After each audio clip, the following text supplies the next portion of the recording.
Hi guys, कैसे हैं आप लोग। Once again welcome back to my YouTube channel. Hope well होंगे, आपकी हेल्थ और वेल्थ एकदम मेंटेन होगी। आज मेरी टी-ग्रेड मेंस को लेके जो है मेरी सेकंड क्लास है। आप किसी भी मेंस एग्जाम की प्रिपरेशन कर रहे हो, चाहे वो केवीएस हो, एनबीएस हो, एलटी ग्रेड हो या एएमआरएस हो, आपके लिए क्लास जो है टोटली यूजफुल होने वाली है।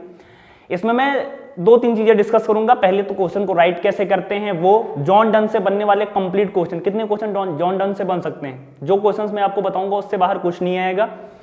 उसके बाद मैं आपको जो है मैं आपको दिखा दूं पहले कि ये मैं आपको क्वेश्चन भी दूंगा कि कौन कौन से क्वेश्चन जो है जॉन डन से बन सकते हैं। आप देखिए दे यहां पे कि ये क्वेश्चन आपको प्रैक्टिस करने के लिए हम देंगे। जैसे कि अगर जॉन डन कभी भी आए तो कौन कौन से क्वेश्चन जॉन डन से बन सकते हैं। एक ये क्वेश्चन हो गया कि John Donne is the Pioneer of metaphysical poetry. अगर जॉन डन कभी भी आए तो मेटाफिजिकल पोएट्री को आपको पढ़ना ही पढ़ना है, बिकॉज जॉन डन को क्या कंसीडर किया जाता है, फादर ऑफ मेटाफिजिकल पोएट्री। तो जब भी जॉन डन का नाम आएगा, मेटाफिजिकल पोएट्री का नाम आएगा, तो एक ये क्वेश्चन बन सकता है। तो डिस्कस दिस स्टेटमेंट जो भी ऊपर दिया गया है with reference to his major poetic features. ठीक है, एक क्वेश्चन ये इनसे बन सकता है। अगला क्वेश्चन डिफाइन मेटाफिजिकल पोएट्री। फिर ये क्वेश्चन बन सकता है, मेटाफिजिकल पोएट्री बहुत इंपॉर्टेंट है। अगर जॉन डन से क्वेश्चन आया तो मेटाफिजिकल पोएट्री से ही क्वेश्चन आएगा, या तो जो इनका जो आपने वर्क दे रखा है कैनोनाइजेशन, ठीक है, उसके थीम बेस्ड उन्होंने कैसे जो है मेटाफिजिक्स को उसमें यूज किया है, इस पे बन सकता है।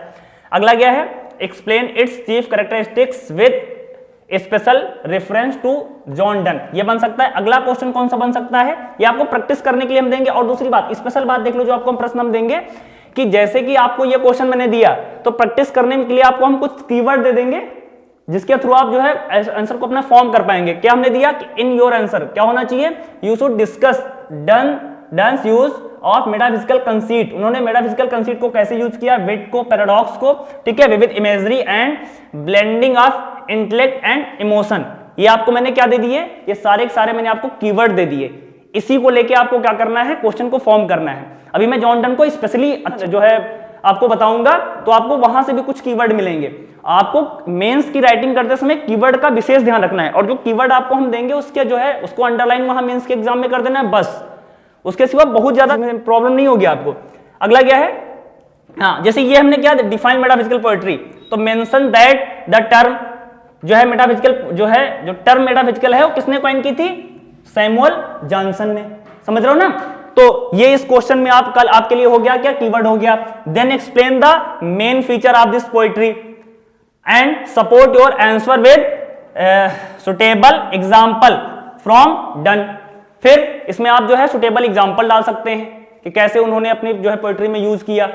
जो कैनोनाइजेशन कहां से स्टार्ट हुआ था, ठीक है, आप उसकी फर्स्ट लाइन को यूज कर सकते हैं। आगे देखते हैं, अगला क्वेश्चन क्या है हमारा, critically analyse the canonization as a poem of spiritual love. इन्होंने क्या कहा था, कैनोनाइजेशन का मतलब ही क्या होता है, खुद को डिक्लेयर कर देना एज अ संत। समझ रहे हो ना। तो इसमें आपके लिए कीवर्ड क्या हो सकते हैं, discuss the contrast between sacred and profane love, presentation of lovers as संत। अब यहां पे कैनोनाइजेशन की बात होगी तो इन्होंने यही तो कहा था, कैनोनाइजेशन का मतलब ही क्या होता है कि लवर्स को एज अ संत डिक्लेयर कर देना, ठीक है। और इन्होंने यह भी बताया था कि हम लोग जो है अभी हम लोग भले ही नहीं इतने फेमस हो पा रहे, लेकिन हमारे ऊपर सोनेट आएंगे, हमारी लोग बात करेंगे, तो जो है लव को बहुत अच्छा मानते थे, और ये प्यार को आध्यात्म से इन्होंने जोड़ दिया था, ठीक है।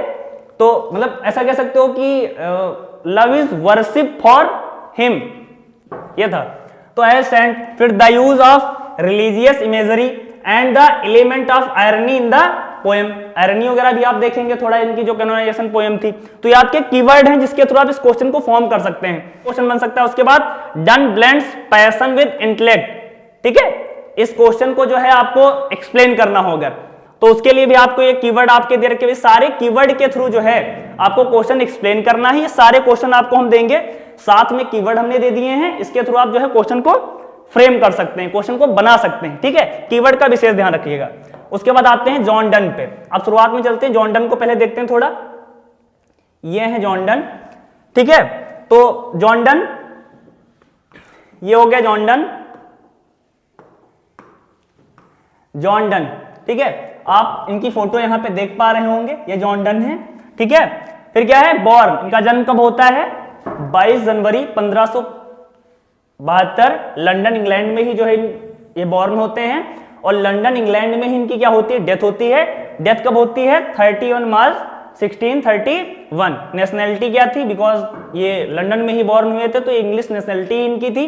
प्रोफेशन क्या थे, प्रोफेशन इनके क्या थे, पोएट थे, प्राइस्ट थे और लॉयर थे। ये पहले क्या थे, ये पहले थे कैथोलिक, बाद में ये बन गए थे प्रोटेस्टेंट, ठीक है। उसके बाद क्या है, अल्मा मीटर ने कहां से जो है अपनी शिक्षा ग्रहण की, आगे देखेंगे तो आप देख सकते हैं ऑक्सफोर्ड, यूनिवर्सिटी ऑफ कैम्ब्रिज से इन्होंने जो है शिक्षा ग्रहण की। उसके बाद मेजर जॉनरा क्या है वो भी आप देख लिए, इन्होंने किसके जॉनरा पे लिखा, इन्होंने सटायर, लव पोएट्री, इलेजी और सरमन्स, इन जॉनरा पे जो है लिखा, अपनी पोएट्री जो है इन जॉनरा पे लिखी। उसके बाद क्या है, जो मेजर थीम्स हैं, थीम्स क्या थी, किन किन थीम बेस्ड इन्होंने जो है इनकी पोएट्री थी, तो लव पे, सेक्सुअलिटी पे और रिलीजन पे। तो मेनली लव एंड रिलीजन पे इन्होंने मेनली लिखा, लव एंड रिलीजन पे जो है जॉनडन ने मेनली लिखा। उसके बाद क्या है, उसके बाद लिटरेरी मूवमेंट की बात करें, लिटरेरी मूवमेंट की अगर हम बात करें तो मेटाफिजिकल पोएट्री। अब मेटाफिजिकल पोएट्री जो है वो जॉन डन जो है इसके फादर ऑफ मेटाफिजिकल पोएट्री के हैं, फादर ऑफ मेटाफिजिकल पोएट्री। तो इनका लिटरेरी मूवमेंट यही था, मेटाफिजिकल पोएट्री का ही था। मेन कैसे क्या किया अभी आपको दिखाएंगे, ठीक। स्पेशल आइडेंटिटी की बात करें तो leading figure of metaphysical poets, जितने भी मेटाफिजिकल पोएट्स हैं, बिकॉज ये फादर ऑफ मेटाफिजिकल पोएट्री है, इसीलिए जो है ये इनकी स्पेशल आइडेंटिटी यही है, ठीक है। उसके बाद देखें क्या है, famous for use of conceit wit and intellectual imagery. जो है कंसीट को, कंसीट क्या होता है, कंसीट का मतलब होता है दो ऐसी चीजों के बीच में कंपैरिजन कर देना जो सिमिलर ही ना हो, ठीक है। तो कंसीट का, विट का, ठीक है, और बहुत जिनका जो वर्ड प्ले था वो बहुत अच्छा था, ठीक है। इन्होंने जो है आपने सुना होगा कि इन्होंने जो है लवर्स को कंपेयर कर दिया था कंपास से, वो बहुत इनकी जो है पोएम फेमस हुई थी और एक कंपैरिजन बहुत फेमस हुआ था, आज तक दिया जाता है कि लवर्स को कंपेयर कर दिया था किससे, कंपास से, ठीक है। तो उसके बाद ये तो हमने बात कर ली जॉन डन की, ये आपको बात मेन पता होना चाहिए। एक मिनट मैं फिर से एक बार आपको बता दूं, आपको क्या क्या बात पता होनी चाहिए इनके बारे में।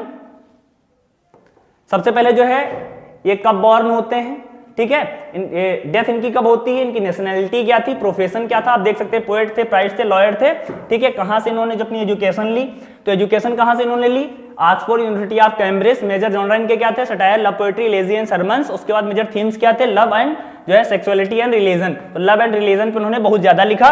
उसके बाद जो है क्या हमको देखना है इनके बारे में, उसके बाद लिटरेरी मूवमेंट किससे जो है संबंधित थे, तो मेटाफिजिकल पोएट्री से। इसको अभी हम डीप में डिस्कस करेंगे मेटाफिजिकल पोएट्री को। इसके बाद स्पेशल आइडेंटिटी इनकी क्या है, क्योंकि लीडिंग फिगर है किसकी, मेटाफिजिकल पोएट के, और इनको कहा जाता है फादर ऑफ मेटाफिजिकल पोएट्री। फिर उसके बाद ये किसके लिए फेमस हैं कि यूज ऑफ कंसीट। कंसीट अभी हमने बताया क्या होता है कि दो ऐसी चीजों के बीच में कंपैरिजन करना जिनके बीच में कोई सिमिलरिटी ना हो। विट मतलब जो है इनका वर्ड प्ले जो था बहुत अच्छा था, इंटेलेक्चुअल इमेजरी बहुत अच्छे से दिखा पाते थे। तो ये हमने जॉन डन की बात कर ली। अब उसके बाद इनसे बनने वाला पहला प्रश्न, जो अगर जॉन डन से मेंस में कोई प्रश्न आता है तो कौन सा प्रश्न बन सकता है उसकी मैं बात करूंगा, बहुत ध्यान समझिएगा। तो अगर जॉन डन से कोई प्रश्न बना, अगर जॉन डन से कोई प्रश्न बना तो क्या बन सकता है, ये देखो, define metaphysical poetry. Metaphysical poetry को डिफाइन करिए आप, discuss its origin and describe it's main characteristics, कि जो है मेटाफिजिकल पोएट्री क्या होती है, ठीक है, इसको डिफाइन करना है, ठीक है, इसके मेन मेन क्या होते हैं ये आपको बताना है, ठीक है। तो मेटाफिजिकल पोएट्री के बारे में आपको जो है डिस्कस करना है, और मैं जितने भी क्वेश्चन की मैं आपको पीडीएफ दूंगा वो लगभग सारे 250 के समथिंग उनके जो है वर्ड होंगे।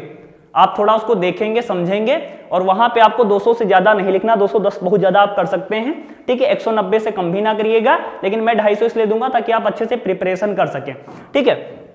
तो सबसे पहले हम किसकी बात करेंगे, मेटाफिजिकल पोएट्री। अब जब भी मेटाफिजिकल पोएट्री आएगी तो आपको कुछ कीवर्ड आपको ध्यान ही रखने हैं, ठीक है। मैं उसको बहुत अच्छे से आपको समझा रहा हूं, थोड़ा इसको ध्यान देखिएगा। मेटाफिजिकल पोएट्री में आप क्या देखेंगे, ठीक है, ये देख लीजिए। जब भी मेटाफिजिकल पोएट्री की बात आएगी, जब भी मेटाफिजिकल पोएट्री की बात आएगी, आपको 3 नाम ध्यान रखने हैं। कौन कौन सा, एक तो आपको नाम ध्यान रखना है किसका, डॉक्टर सैमुअल जॉनसन का, ठीक है, क्योंकि इन्होंने इस फ्रेज को कॉइन किया था, ठीक है। उसके बाद क्या है, ड्राइडन का नाम याद रखना है आपको सेकेंडली, और उसके बाद आपको नाम किसका याद रखना है, टीएस इलियट का। तो बाकी दोनों ने तो उनको क्रिटिसाइज किया, जॉन ड्राइडन एंड जो है डॉक्टर सैमुअल जॉनसन, इन्होंने क्रिटिसाइज किया, लेकिन जो है टीएस इलियट ने इनको क्या किया था, अप्रिशिएट किया था। अब यहां पे इसको देखना, पहले इसको मेटाफिजिकल पोएट्स के बारे में हम देख लेते हैं, फिर आगे उस क्वेश्चन पे चलते हैं। ये क्या कह रहा है, who coined the term of metaphysical poet.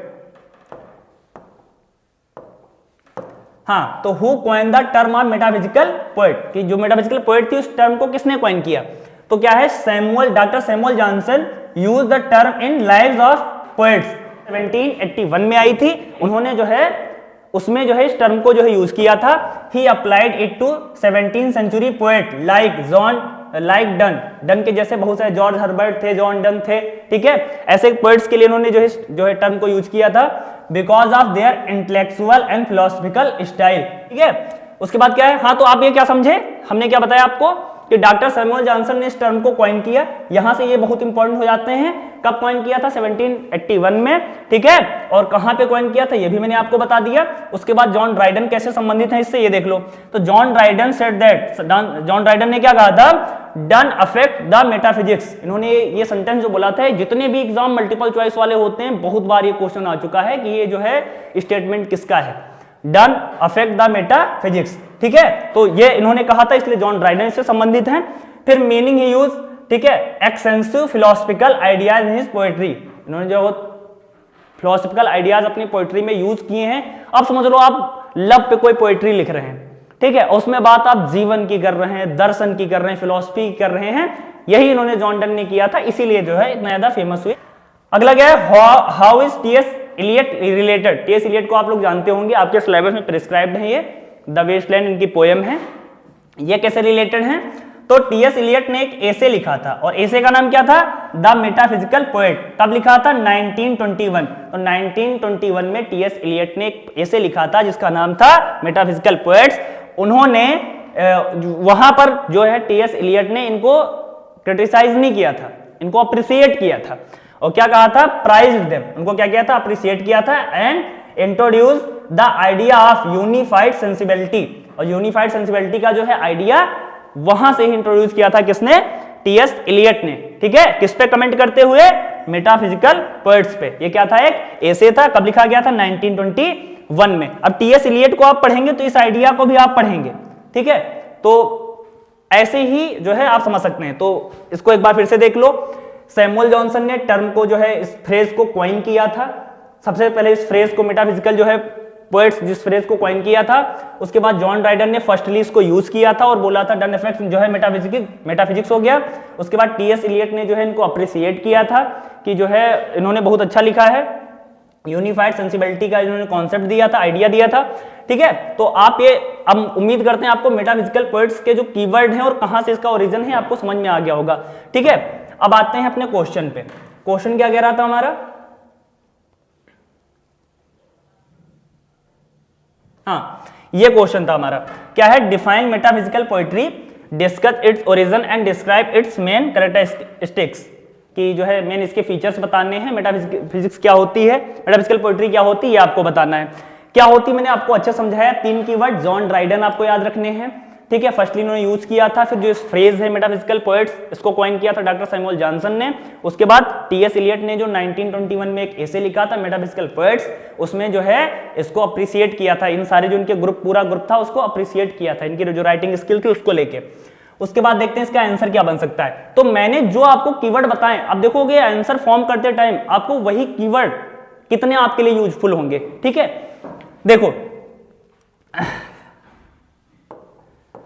क्या है इसका answer, metaphysical poetry is a distinctive style of 17th century, ठीक है, ये बहुत विशेष प्रकार की स्टाइल थी इंग्लिश पोएट्री की, known for its intellectual depth wit and powerful imagery, जो किसके लिए जानी जाती थी, इंटेलेक्चुअल और डेप्थ विट, वर्ड प्ले बहुत वगैरह बढ़िया था, इनकी इमेजरी जो थी बहुत पावरफुल थी, ठीक है। अभी मैंने क्या बताया था, लव को इन्होंने कंपास से कंपेयर कर दिया था, सोच के देखो, मतलब there is no comparison between love and pass, but उन्होंने किया। The term metaphysical poets was first use by, जो ये टर्म है वो फर्स्टली किसने यूज की थी, डॉक्टर सैमुअल जॉनसन ने, अब अगर यहां पे आप इसको स्पेशल बनाना चाहते हैं तो आप लिख सकते हैं 1781 में यूज की थी, ठीक है, कहां पे यूज की थी उसका नेम भी मेंशन कर सकते हैं, लेकिन हमको केवल इसको ब्रीफ में बताना था कि मेटाफिजिकल पोएट क्या होते हैं, सॉरी मेटाफिजिकल पोएट्री क्या होती है, केवल हमको ब्रीफ में बताना था। उसके बाद इसके फीचर भी हमको डिस्कस करने हैं एंड हमको अपने वर्ड भी उतने ही रखने हैं। अब 200 वर्ड से हम बहुत ज्यादा बाहर नहीं जा सकते, इसीलिए जो है इतनी चीजें इसमें मेंशन नहीं हो पाए। आप चाहें तो आप इसको स्पेशल बनाने के लिए कर सकते हैं। फिर क्या है, सैमुअल जॉनसन ने समव्हाट क्रिटिकली, अब मैंने क्या बताया था, इनको इन्होंने क्रिटिसाइज किया था, जो है डॉक्टर सैमुअल जॉनसन ने। अप्रिशिएट किसने किया था, टीएस इलियट ने किया था। तो ये भी याद रखना, दोनों चीज याद रखना कि टीएस इलियट ने जो है इनको अप्रिशिएट किया था मेटाफिजिकल पोएट्स को, और जो है इनको इन्होंने क्या किया था, क्रिटिसाइज किया था। फिर क्या है, टू डिस्क्राइब पोएट सच, अब जॉन डन हो गए, जॉर्ज हर्बर्ट हो गए। जॉर्ज हर्बर्ट की सारी जो पोएट्री है वो सारी सारी कैसी है, रिलीजियस है, ये सेंट टाइप व्यक्ति थे, सारी इनकी पोएट्री रिलीजियस ही है, ठीक है। तो जॉन डन हो गए, जॉर्ज हर्बर्ट हो गए, ऐसे करके जो है एंड्रू मार्वेल वगैरह हो गए। तो इनको डिस्क्राइब करने के लिए इन्होंने जो है फर्स्टली जो है इसको यूज किया था, इस फ्रेज को।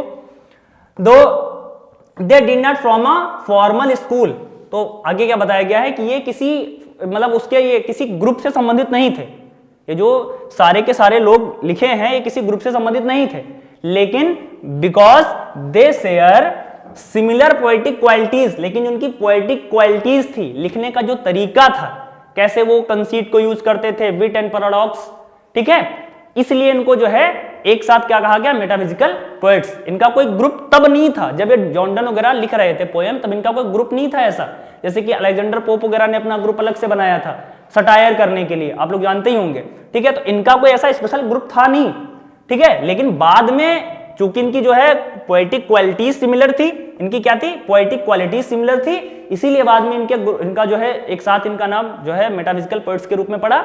और इस टर्म को किसने कॉइन किया था, डॉक्टर सैमुअल जॉनसन ने। और डन इफेक्ट मेटाफिजिक्स ये किसने कहा था, जॉन ड्राइडन ने। अप्रिशिएट किसने किया था, टीएस इलियट ने। बार बार हम बता रहे हैं ताकि आपको याद हो जाए। उसके बाद क्या है, the origin of term goes back to John Dryden's comment. तो ये इस टर्म का ओरिजिन कहां से हुआ, जॉन ड्राइडन के कमेंट से।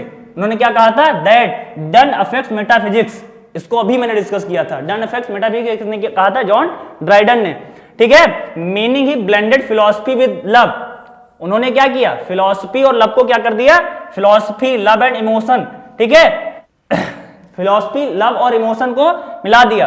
फिर क्या, later Johnson establish the label in his lives of the English poets, इन्होंने जो है लेवल दे दिया, जो है डॉक्टर सैमुअल जॉनसन ने जो इन्होंने एस्टैब्लिश कर दिया द लेवल, मतलब यहां से फ्रेज ही यहां से इन्होंने कॉइन कर लिया था डॉक्टर सैमुअल जॉनसन ने, वहां से लोग इनको जो है एक साथ मेटाफिजिकल पोएट्स कहने लगे। तो इन्होंने कमेंट किया था, डन ने जो है सॉरी जॉन ड्राइडन ने कमेंट किया था डन अफेक्ट मेटाफिजिक्स, लेकिन जो है इस फ्रेज को कॉइन किसने किया था, डॉक्टर सैमुअल जॉनसन ने, वो काफी बाद में कॉइन किया था। उसके बाद क्या है, although neglected at first, these words were highly appreciated in the 20th century, की शुरुआत में नेग्लेक्ट किए गए, इनकी उपेक्षा की गई। बताया तो मैंने कि अभी बताया कि जो है डॉक्टर सैमुअल जॉनसन हो, जॉन ड्राइडन हो, इन्होंने पहले इनको जो है क्रिटिसाइज किया, ठीक है। इन्होंने जो है जॉन ड्राइडन ने तो क्रिटिसाइज नहीं किया, इन्होंने केवल उन पे कमेंट किया, बट जो है डॉक्टर सैमुअल जॉनसन ने इनको बहुत ज्यादा क्रिटिसाइज किया, किसको, जॉन डन, इनके सारे ग्रुप को, ठीक है, बहुत ज्यादा क्रिटिसाइज किया। और इनको अप्रिशिएट किसने किया था, टीएस इलियट ने, जो है पहले इनको जो है नेग्लेक्ट किया गया। These word were highly appreciated in the 20th century, ठीक 20वीं शताब्दी में, बाय क्रिटिक लाइक, किस प्रकार के क्रिटिक, टीएस इलियट, अभी मैंने बताया था टीएस इलियट ने जो है इनको अप्रिशिएट किया था, ठीक है। Their union thought and passion, ठीक है, इसको बहुत ज्यादा अप्रिशिएट किया था कि इनके जो है लिखने का तरीका बहुत अच्छा है, कंसीट वगैरह का, विट वगैरह, पैराडॉक्स वगैरह का यूज बहुत अच्छा है। तो टीएस इलियट ने क्या किया था, अप्रिशिएट किया था। एक बार मैं फिर से बता दूं, ठीक है, कमेंट किया था किसने, जॉन ड्राइडन ने। क्या कहा था, जॉन डन अफेक्ट मेटाफिजिक्स। उसके बाद इस फ्रेज को कॉइन किसने किया था, डॉक्टर सैमुअल जॉनसन ने।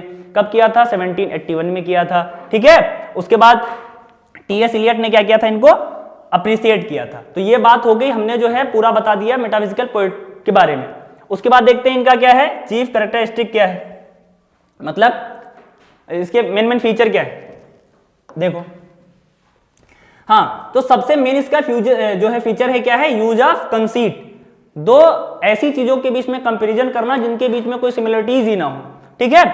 उसके बाद क्या है, अनयूजुअल एंड एक्सटेंडेड कंपैरिजन। अब क्या है, love compare to a compass. अब हमने ब्रैकेट में लिख दिया, आप सुन लो, जो है बहुत इंपॉर्टेंट ये लाइन है।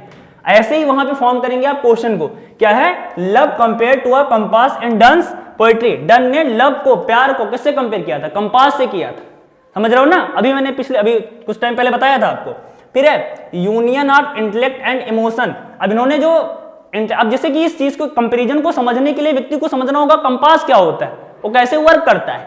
तो इन्होंने जो है, जो इंटेलेक्ट था और जो इमोशन था, अब जो प्यार होता है, लव होता है, वो तो खेल किसका होता है, इमोशन का होता है, उसमें शायद दिमाग नहीं चलता मेरे हिसाब से, बाकी आप लोग को अपना मानना हो सकता है। ठीक है, इन्होंने क्या दिए, लॉजिकल आर्ग्यूमेंट दिए। ठीक है, उसके बाद क्या है, combined with deep feelings. Deep feelings के साथ उन्होंने जो है बहुत ही ज्यादा लॉजिकल आर्ग्यूमेंट दिए। किसने, किसमें, मेटाफिजिकल पोएट्स ने। फिर कॉलोकियल स्टाइल का मतलब क्या होता है, एक conversational tone institute of decorative language. Language जो इनकी थी वो बहुत ज्यादा डेकोरेटिव नहीं थी, बहुत जो है फ्रेम करके लैंग्वेज को नहीं लिखा कि ऐसे ऐसे वर्ड यूज कर ले जो किसी को समझ में ना आए, ऐसा नहीं था। इनकी जो बोलचाल वाली भाषा होती सेम वैसी लैंग्वेज थी। जैसे कि उसकी स्टार्टअप कहां से होता है, for God sake hold your tongue and let me love. अब इसमें भी देखो बातचीत करा, कितनी नॉर्मल लैंग्वेज है, एकदम कन्वर्सेशनल टोन लग रही। ठीक है, तो बहुत ही जो है इनकी टोन बहुत ही एकदम बोलचाल वाली टोन थी, डेकोरेटिव लैंग्वेज नहीं थी, ना कोई बहुत ज्यादा फॉर्मल लैंग्वेज थी उनकी।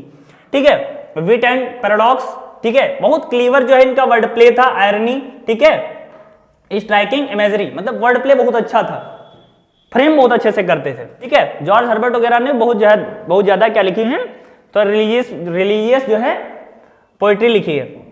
ड्रामेटिक क्वालिटी भी थी, poems often appear like argument and dialogues में जो है पोएम आती थी। तो आप ये समझ सकते हैं ये इसके कैरेक्टरिस्टिक्स हैं।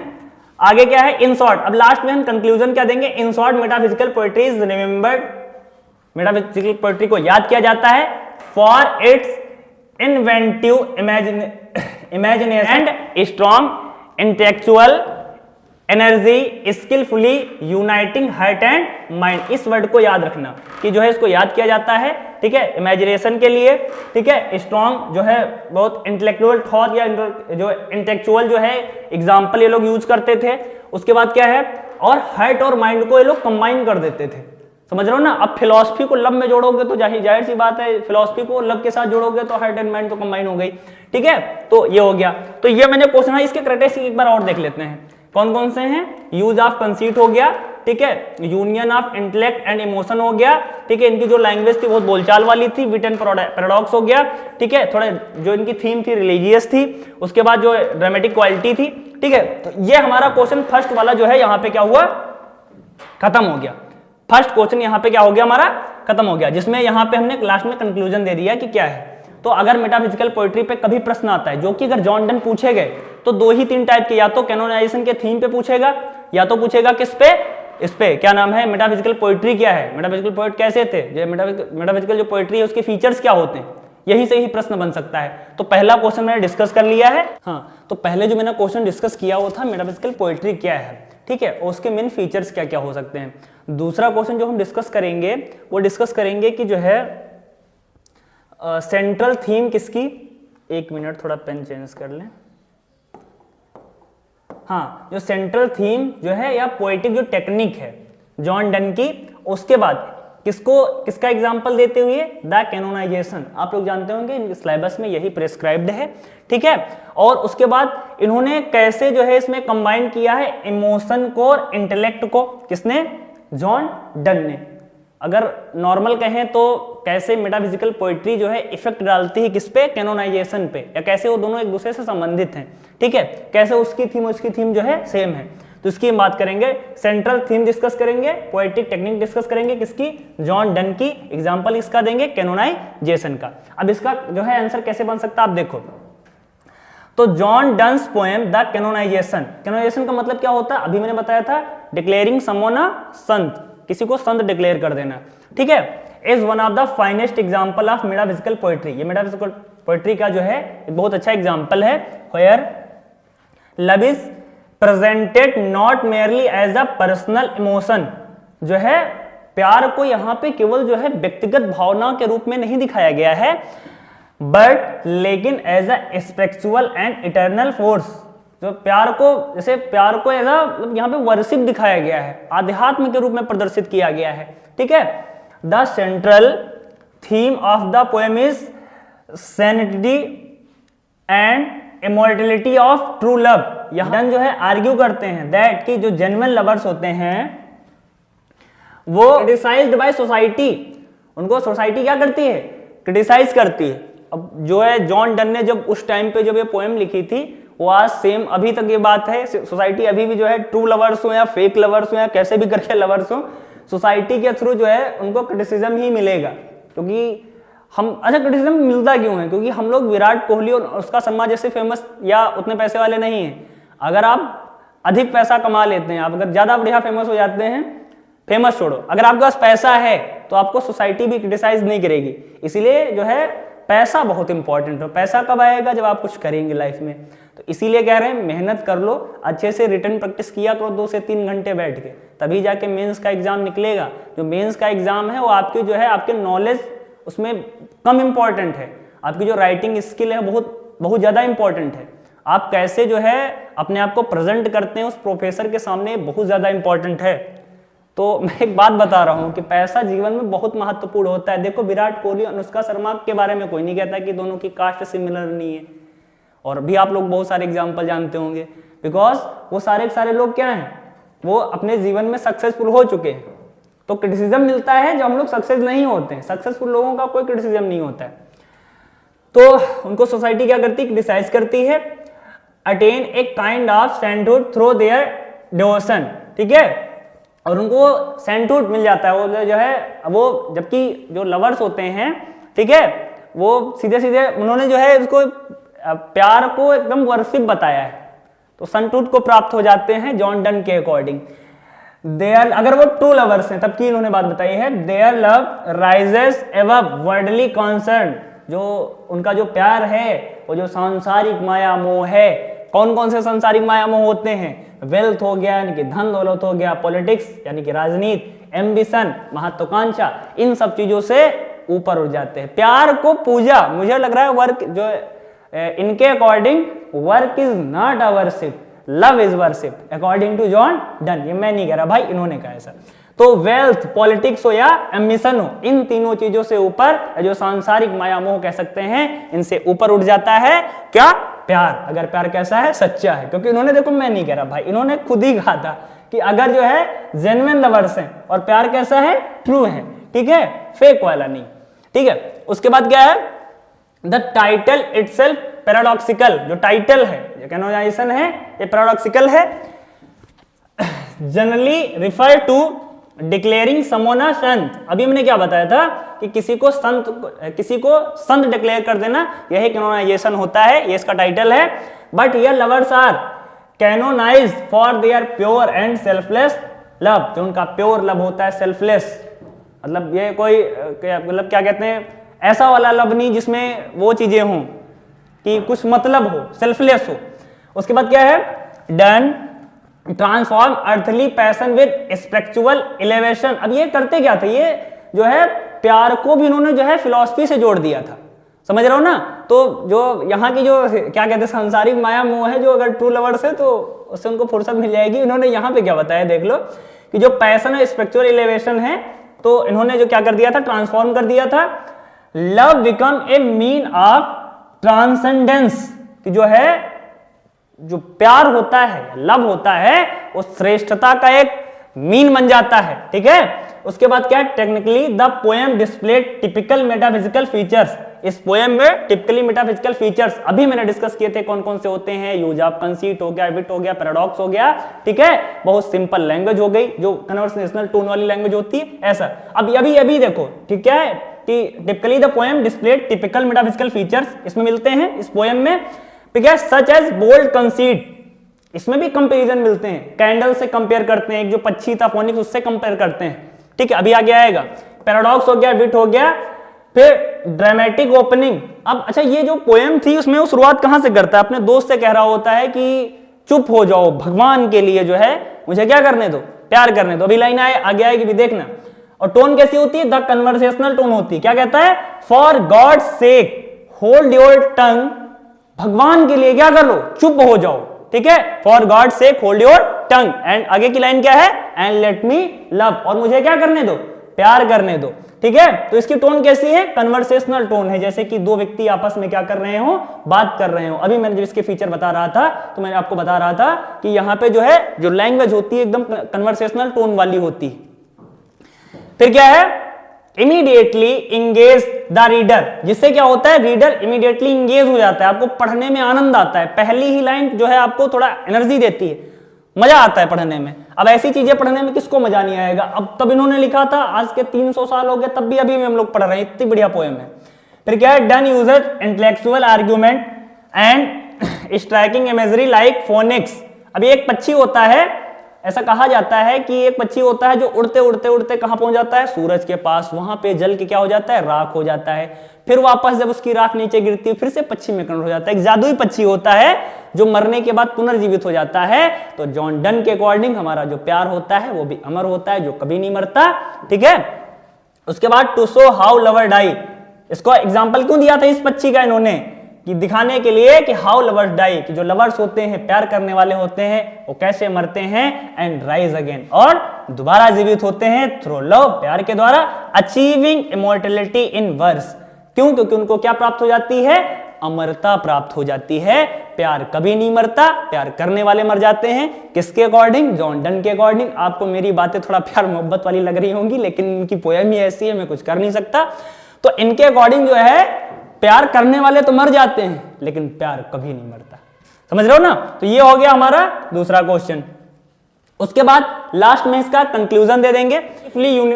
दस done beautifully unites emotion with intellect. अब मेटाफिजिकल पोएट्री क्या था, तुम्हारा इमोशन जो है, जो इंटेलेक्चुअल एग्जाम्पल थे उसका यूज करना ही तो है। तो इन्होंने यूनाइट करते हैं किसको, इमोशन को, इंटेलेक्ट को यूनाइट करते हैं, ठीक है। पैशन इज नॉट ब्लाइंड, जो पैशन होता है अंधा नहीं होता है। It is supported by logical reasoning. इन्होंने बहुत सारे, देखो कितने बढ़िया बढ़िया लॉजिकल एग्जांपल दिए। अब चाहे वो, इसमें तो खैर कंपास वाला एग्जांपल नहीं दिया था, इसमें जो वर्ड वाला जो एग्जांपल दिया है, कैंडल्स वाला एग्जांपल दिया, ठीक है। फिर क्या है, philosophical depth making the poem both emotional and intellectual. अब यहाँ पे ऐसे ऐसे ये एग्जाम्पल देते हैं तो तुमको थोड़ा जो है इंटेलेक्चुअल पोएम भी लगती होगी, और चूंकि प्यार की बात कर रहे हैं तो थोड़ा ये इमोशनल टोन भी इसमें है, कि एक व्यक्ति दूसरे व्यक्ति से कह रहा है कि चुप हो जाओ, मुझे प्यार करने दो। ये पोएम तो आपने पढ़ी होगी, जिसमें कहता है कि मेरे वजह से कौन से युद्ध हुए जा रहे हैं, हमने कौन सा जो है, कोई जो है पैंडेमिक हमारे वजह से आ गया, कहाँ पे प्रॉब्लम हो गई, हम लोग आराम से प्यार ही तो कर रहे हैं, क्यों जो है सोसाइटी हमको क्रिटिसाइज कर रही है। ये पोएम आपने अगर पढ़ी होगी, कैनोनाइजेशन पढ़ लेना एक बार, तो अच्छी पोएम है, तो आपको ये बात समझ में आ रही होगी।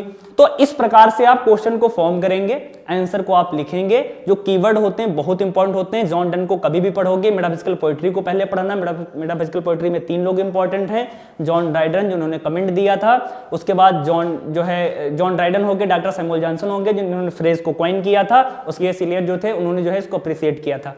उसके बाद इन्होंने जो है इसके फीचर्स क्या क्या होते हैं मैंने आपको बताया, यूज ऑफ कंसीट हो गया, बिट हो गया, पैराडॉक्स हो गया, ठीक है। जो लैंग्वेज होती है कन्वर्सेशनल टोन वाली होती है, वो आप कैनोनाइजेशन में देख ही सकते हैं। तो इस प्रकार से आप क्वेश्चन जॉन डन से आप बना सकते हैं। बाकी के जो क्वेश्चन हैं, अगर आप प्रैक्टिस करना चाहें तो किस किस प्रकार के क्वेश्चन बन सकते हैं मैं आपको दिखा दूं एक बार। ये मैं आपको क्वेश्चन दे रहा हूं कि ये क्वेश्चन आप प्रैक्टिस कर सकते हैं। आप 125 वर्ड या जो है 200 वर्ड में आप प्रैक्टिस करिए इन क्वेश्चंस को, आप देखिए। अगर आप मेरे टेलीग्राम ग्रुप में हैं तो आप हमें भी भेजेंगे तो हम आपको ये बता देंगे कि आप प्रॉब्लम कहाँ पे क्रिएट हो रही है, कहाँ पे आप सही कर सकते हैं खुद को। तो ये क्वेश्चन क्या है, एक तो ये हो गया अपना, हाँ, जॉन डन के बारे में ये क्वेश्चन है कि जो है पायनियर थे किसके, मेटाफिजिकल पोएट्री के। एक ये क्वेश्चन हो गया डिफाइंड मेटाफिजिकल पोएट्री, दोनों सेम ही क्वेश्चन है, आप ये देख सकते हैं। दूसरे तरीके से हैं, बन कैसे सकते हैं मैं उसकी बात कर रहा हूं। उसके बाद क्रिटिकली जो है एनालाइज करना है कैनोनाइजेशन को as a poem of spiritual love, इसमें इसी की तो बात ही होती है, तो आप जानते ही होंगे। उसके बाद क्या है, discuss the use of metaphysical conceit. Metaphysical conceit जो होता है, अभी मैंने बताया कंसीट क्या होता है, दो ऐसी चीजों के बीच में कंपेरिजन करना जिनके बीच में कोई सिमिलरिटी ही ना हो। In John Donne's poetry with suitable जो है, इसके ये क्वेश्चन बन सकता है। एक होता है done blends passion with intellect, एक क्वेश्चन यहां से भी बन सकता है। इस स्टेटमेंट, ये क्वेश्चन अधूरा हो गया है, इस स्टेटमेंट को जो है डिफाइन करना। और मैंने जो सबसे स्पेशल बात इन क्वेश्चन में रखी है, क्या रखी है कि मैंने आपको ये बता दिया है कि आप जो है किन किन चीजों पे बात कर सकते हैं, आंसर फॉर्म करेंगे कैसे, कीवर्ड आपको दिए हैं। बात बताइए, आपको क्या बताया कि इन योर आंसर, जो आप उत्तर लिखेंगे, you should discuss Donne's use of metaphysical conceit. आप जो है डन ने मेटाफिजिकल कंसीट का, विट का, पैराडॉक्स का जो है, विद इमेजरी का जो प्रयोग किया, आप उसका जो है यूज करिए, डिस्कस करिए उस पे। And blending intellect and emotion, इस पे आप बात कर सकते हैं पहले वाले क्वेश्चन में। दूसरे वाले का भी मैंने जो है वो बताया आपको, कीवर्ड बताया, कौन कौन से बताया कि मेंशन दैट द टर्म, जो मेटाफिजिकल पोएट जो टर्म थी वो किसने कॉइन की थी, डॉक्टर सैमुअल जॉनसन ने कॉइन की थी, इसको आप डिस्कस करिए इस वाले क्वेश्चन में। Explain the main features of the poetry and supported your answer with the suitable example. Suitable example डाल सकते हैं। दूसरी बात, जो एग्जांपल आप डालें, जैसे कि मैंने 2 क्वेश्चन आपको बताए, जब कैनोनाइजेशन का उसने जिक्र किया तब मैंने जो है एक एग्जांपल उनकी पोएम का डाला, ठीक है, वो भी एकदम थोड़ा सा एग्जांपल, ये नहीं कि आप कहीं भी डाल देंगे, एग्जांपल जो है वो रिलेट करना चाहिए क्वेश्चन से।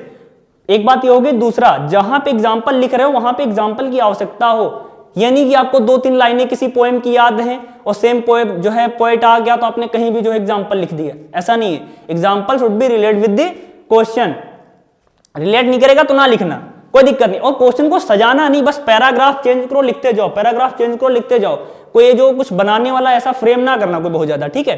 तो ऐसे आप कर सकते हैं। मेरे टेलीग्राम चैनल पे आप आ जाइए, ठीक है, ये मेरा टेलीग्राम चैनल है, आप यहां आ जाएंगे। आप एलटी ग्रेड की कर रहे हो, केवीएस की, एलटी ग्रेड, केवीएस, एनवीएस, ठीक, किसी भी मेन एग्जाम की अगर आप तैयारी कर रहे हैं, मेन एग्जाम की नहीं भी तैयारी कर रहे हैं, तभी टेलीग्राम जो है चैनल पे, सॉरी ग्रुप पे आ जाइए, ठीक है। इसमें आपको जो हम एलटी ग्रेड मेंस के नोट देंगे, जो आप कुछ पढ़ाएंगे उसकी पीडीएफ डाल देंगे, बाकी भी पीडीएफ डाल देंगे, ठीक है। और प्रॉपर गाइडेंस आपको मिलेगा। ये मेरे जो है चैनल का लिंक है, जो आपको जो है कमेंट बॉक्स में मिल जाएगा।